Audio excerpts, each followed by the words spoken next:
Ken Carlson. Beaucoup d'entre vous le découvrent aujourd'hui. Il sera très rapidement parmi les très grands spécialistes de la terre battue.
Deux balles de 5 jeux partout.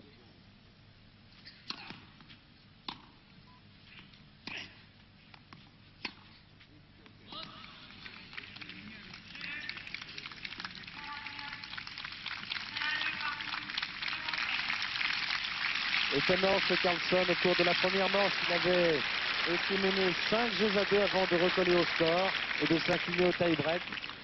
Le voilà à nouveau en train d'inquiéter Andrés Gomez.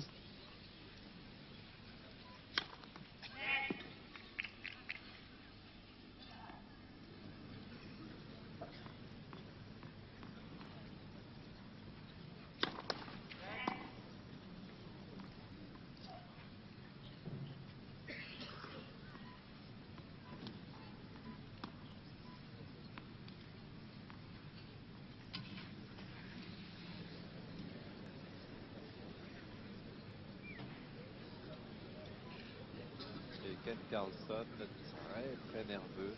Il n'arrête pas de bouger.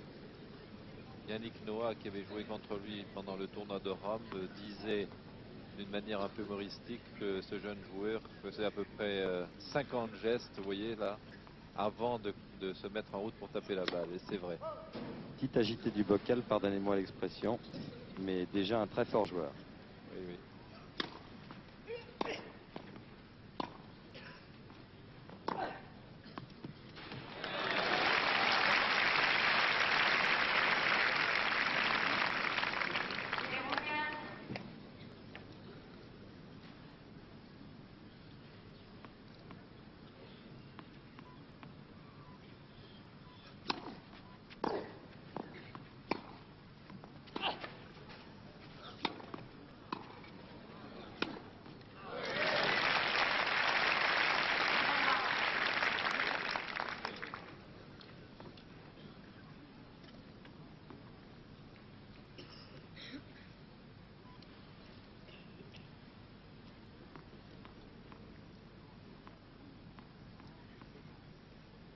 Oui.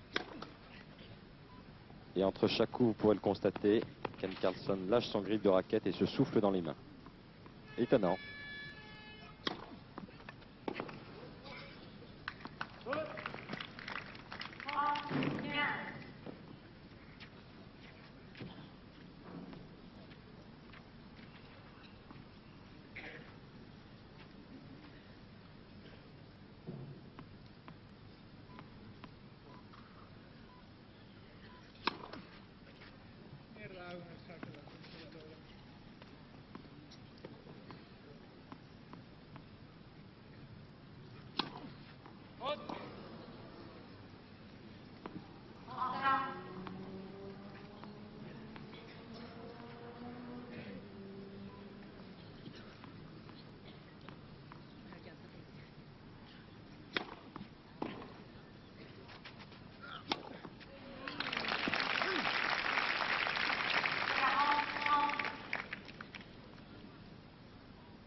Je crois qu'il est intéressant, Hervé, que nous donnions quelques indications aux jeunes joueurs de tennis français, car à présent ils doivent être sortis de l'école et nombreux sont sûrement ceux qui sont devant le téléviseur.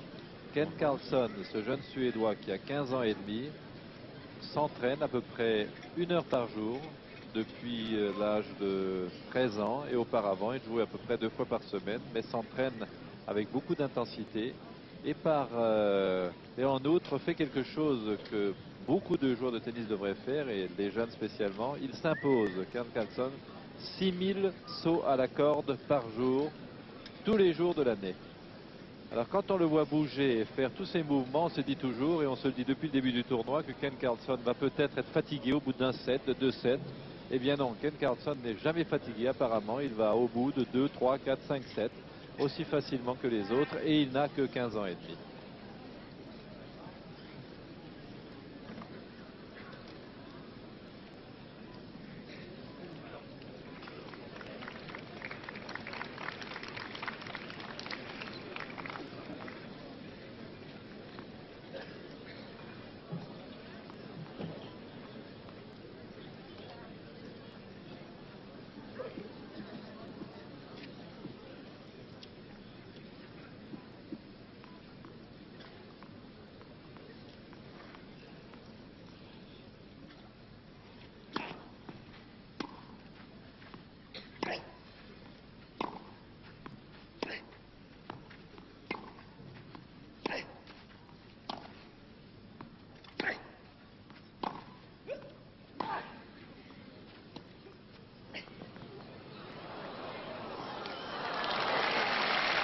Encore un peu maladroit dans sa course, Ken Carlson, mais cela viendra lorsqu'il aura totalement terminé sa croissance. Et nous aurons l'occasion de parler un peu plus d'Andrés Gomez, qui pour l'instant n'est pas souvent apparu sur notre écran, car il a joué souvent sur des cours, non pas secondaires, mais sur des cours sur lesquels il n'y a pas de caméra.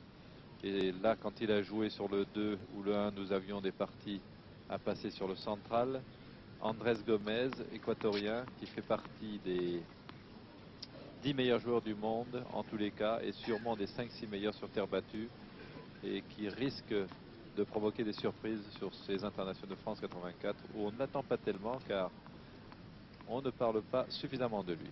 Il a tout de même gagné il y a 10 jours à Rome, et il doit être tout à fait confiant.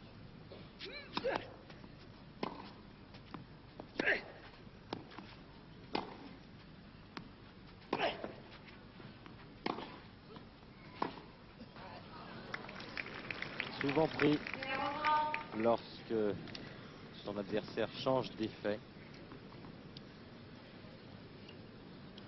Gomez gaucher, au même titre qu'Arias qui lui est droitier, a un énorme coup droit quand il se sert à tout bout de champ.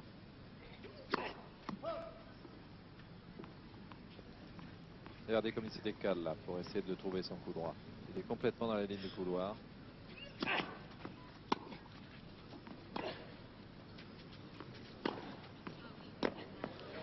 Sans problème, et grâce à un excellent retour très profond en revers. Gomez obtient maintenant 3 balles de 7. 3 balles de 2 manches à 0.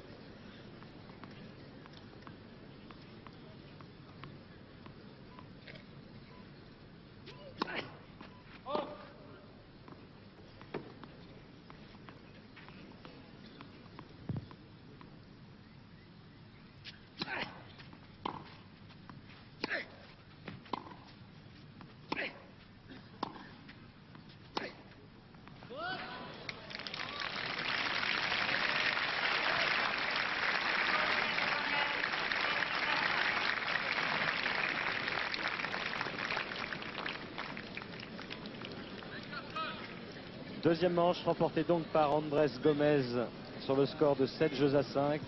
2 sets tout de même très disputés. L'Équatorien très concentré. Souvent difficile d'oublier que l'on a en face de soi un garçon d'à peine 16 ans. le jeune joueur suédois s'est fait sa réputation entre Rome et Roland Garros, car avant, les seniors du circuit international ne le connaissaient absolument pas. C'est dire que ce jeune homme est bon, car en 2 tournois, il a réussi à imposer déjà un bon niveau de jeu et en tous les cas à s'imposer au respect de ses adversaires. Ça va très vite pour lui. Andrés Gomez est un bon serveur de première balle, a cette énorme patate de coup droit, de gaucher, et c'est aussi, le cas échéant, accélérer en revers. Calme-toi, Ken.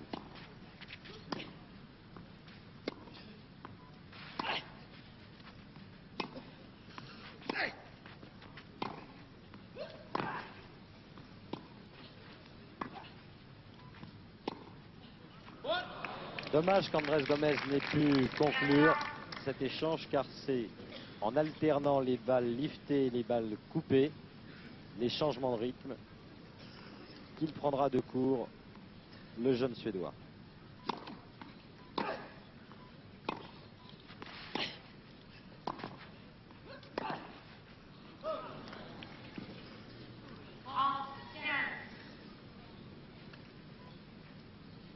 Beaucoup de volonté chez Ken Carlson, mais il va falloir qu'il double le nombre de sauts à la corde dont vous parliez tout à l'heure. Il va falloir passer à 12 000 parce que là, physiquement, il craque un petit peu, Jean-Paul. Et ça va vraiment très vite et il n'a que 15 ans et demi.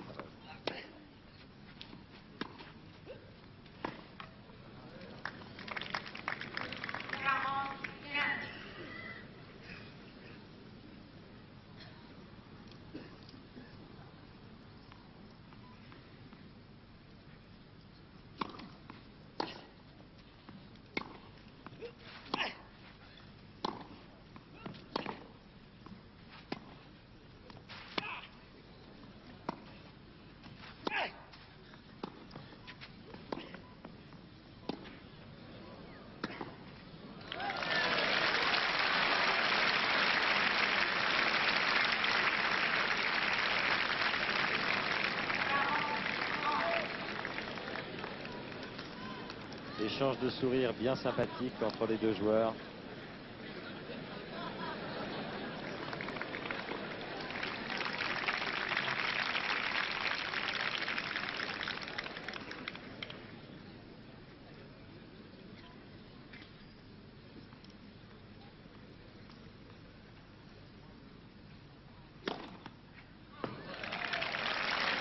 On est exactement à l'opposé, Hervé, de ce que nous avons vu faire à John McEnroe et à Jimmy Arias, qui sur le retour de service, ce sont des joueurs qui ne bougent pratiquement pas avant que l'adversaire ne touche la balle avec la raquette en servant. Ils ne dépensent aucune énergie, ils sont concentrés, se mettent en route très rapidement, alors que Ken Carlson, lui, dès que le joueur se met